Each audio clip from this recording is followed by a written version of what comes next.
Prime Minister Modi leaves late last night for his first official visit to Brussels in the first leg of his tour to Belgium, US and Saudi Arabia. PM will participate in bilaterals at 13th India-European Union Summit in Belgium today, where terrorism and trade is also on agenda. In a pre-departure statement, Prime Minister said that Belgium summit will advance multifaceted engagement across a whole range of sectors and described the 28-member bloc as a vital trading partner. Devasthal Optical Telescope in Uttarakhand will be activated jointly by Prime Minister Modi and Belgian Prime Minister Charles Michel remotely from Brussels. The world-class 3.6-meter optical telescope at Devasthal, 60 kilometers from Nainital, will explore the deep celestial sky. From Brussels, PM will leave for Washington to attend the Nuclear Security Summit, which is scheduled for 31st of March and 1st of April. In the US, PM Modi will attend the Nuclear Security Summit, visit to conclude with PM's tour of Saudi Arabia. India rejects Pak allegations that ex-Indian Navy officer in Islamabad's custody was carrying out subversive activities. New Delhi says he's only an Indian businessman with financial interests in Iran. MEA asked Pakistan for immediate consular access to the person. In Uttarakhand, Nainital High Court orders a floor test in the State Assembly on 31st of March. It also allows ruling Congress rebel MLAs to participate in the trial of strength. The Attorney General to argue case before two-judge bench of the High Court.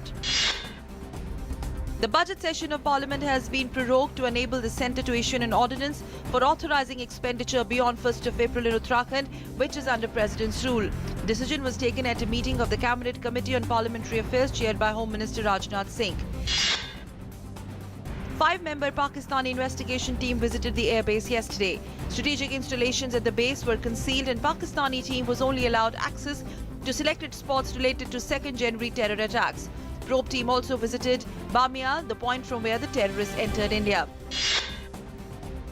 The political climate heats up with assembly elections in 5 states. BJP representatives met the Chief Election Commissioner in New Delhi and demanded free and fair elections in West Bengal. BJP Chief Amit Shah came down strongly on the Congress and the TMC at a rally in West Bengal. Haryana Assembly unanimously passes the Jat Reservation Bill yesterday. Bill provides for reservation in services and admission in educational institutions to persons belonging to backward classes including Jats and 5 other castes. Health Ministry has provided a facility of self-printing of ECGHS cards. While launching the facility on Tuesday, Health Minister JP Nadda said that the initiative will be very useful to all beneficiaries, including the pensioners who may find it difficult to go to CGHS centres for renewal of a CGHS card. The Queen of Melodies, renowned playback singer P. Sushila Mohan, has been officially credited by Guinness Book of Records for singing 17,695 songs in 12 Indian languages. She has won many awards and earned accolades in a career spanning 5 decades. West Africa's Ebola outbreak no longer constitutes a threat to international public health. World Health Organization has declared an end to nearly 20-month emergency that has killed about 11,300 people.